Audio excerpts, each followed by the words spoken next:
I'd like to thank Encrypted Raven for assisting me in getting mission footage and going over the script. I'd also like to thank Oil Can for creating the renders used in the thumbnail.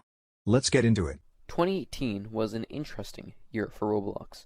Jailbreak had gained a foothold and knocked some big names off the front page. Adopt Me had been born, and Pokemon Brick Bronze was soon to receive a cease and desist. On April 18th, 2018, another game would join the lineup, one that had a different set of goals in mind. That would be Entry Point. Mind you, Entry Point had been conceptualized in 2014, but that version never really got anywhere, and the only real evidence of its short existence will be linked in the description. Because of this, we'll be sticking to the 2018 version. Entry Point has a story. I'll say that now. How good that story is certainly debatable, but considering most Roblox games don't have fleshed out stories, this in itself is a unique trait. You're a freelance criminal. When the game begins, you've stolen some cars, hit some banks, and done a few small contracts. Simple stuff.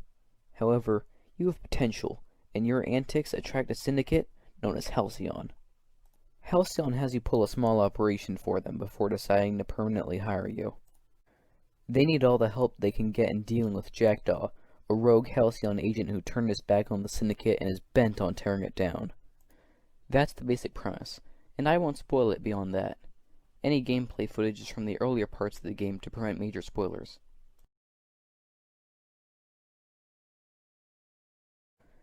Entry Point consists of 9 missions and 10 cutscenes, which are integral to the game's story. Alongside these are 3 DLC missions, which contribute to the story, but are unnecessary in order to fully understand what is happening. You unlock these missions and cutscenes in a non-linear order, so you're left to guess what you've missed until you actually go back there. Certainly an unusual way of doing things, but it works. Every mission uses RNG to switch the location of rooms, items, and key objectives around, to keep the experience fresh for longer. This mostly works in the game's favor, increasing playability, but poor RNG can make some missions a lot harder than they need to be. In order to complete these missions, you need an operative, which is your own custom character. You're allowed to make 6, which is enough for most players, or, if you feel like you need more, you can buy Legends, which allows you to have 12. Character customization is thoughtfully laid out, allowing you to design your own unique character, and then use one of 1,100 codenames. Character customization is also more than cosmetic. The player is allowed to choose 1 out of 4 classes, which can all be combined with another class, totaling 10 different classes. You can then give your character new skills as you level up. These can improve your traits, unlock new items, and improve your current items. And most importantly, the gameplay is generally well-rounded. You can keep things quiet by breaking and entering, disguising yourself, and silently completing the objective. And if you're not the quiet type, you can cause chaos and loud. Loud is a simpler way of doing things, but be careful to not get killed. In order to complete the gameplay trifecta, we must look at AI. AI in most Roblox games are extremely stupid and incapable of doing anything, like stormtroopers. Entry points, however, are actually pretty competent. While they aren't comparable to that of any AAA titles, they are certainly capable of ruining your day. Whether it means finding that suspicious bag you left in the corridor, or spamming flashbangs, they will certainly cause you a lot of suffering. And what they're capable of doing doesn't stop there. Certain AI in the game is even smarter. These are typically important targets that you'll need to deal with, such as bank managers, military commanders, or multimillionaires. You can also interact with them in a slew of ways. If you capture one, you can interrogate them for useful information, or have them complete an action only they can do. Or you can just teabag them.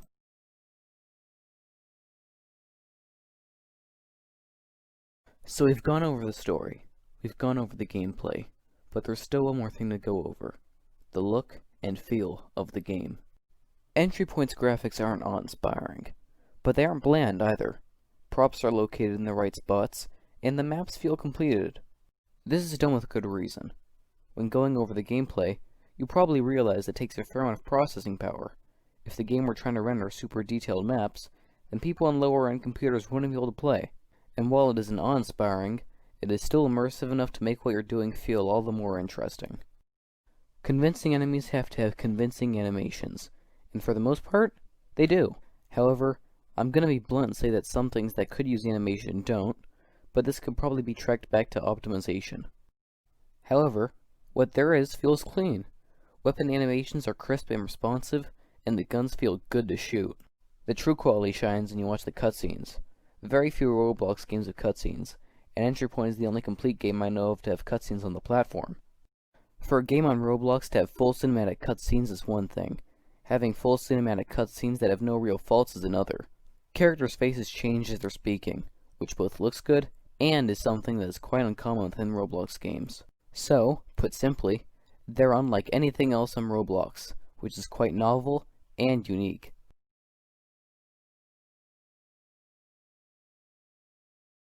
Entry Point is by no means perfect. A few of the missions can be somewhat annoying, and a recent spike of loading issues has kicked people attempting to replay a failed mission. However, it's still a fantastic game. And not only that, it proves something.